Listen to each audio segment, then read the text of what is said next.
ফ্রিজের ভেতরের অংশগুলো আপনাদেরকে দেখাই। যেমন এই অংশটা পাচ্ছেন পুরোটা নর্মাল, আর এই নর্মাল অংশতে আপনারা এখানে ঠিক দেখতে পাচ্ছেন যে আইনোজার technology metal duo cooling plus. আইনোজারের কাজ হলো ফ্রিজের ইনার সাইডে যে ব্যাকটেরিয়া বা যে আমরা বলি যে দূষণ যে থাকে, এইগুলোকে সে নেগেটিভ আয়ন জেনারেট করে সার্বক্ষণিক আপনার ফ্রিজের ভিতরে একদম ক্লিন এবং ফ্রেশ রাখবে। এই সাইডটা যেটা দেখতে পাচ্ছেন এটা হলো আমাদের ডিপ পার্ট।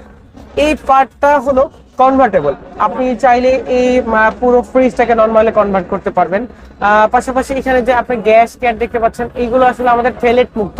যেমন ক্যান্সার সৃষ্টিকারী যে একটা থেলেট জীবাণু থাকে সেটাকে একদম ধ্বংস করে দিবে। এটা আপনারা এন্টিফাঙ্গাল গ্যাস ক্যানও বলে থাকি আমরা। একটা নন ফ্রস্ট ফ্রিজ, এটা 646 লিটারের একটা ফ্রিজ। পাশাপাশি এই ফ্রিজে এমওসও ইনভার্টার টেকনোলজি ইউজ করা হয়েছে, যার ফলে অধিক বিদ্যুৎ সাশ্রয়ী হবে।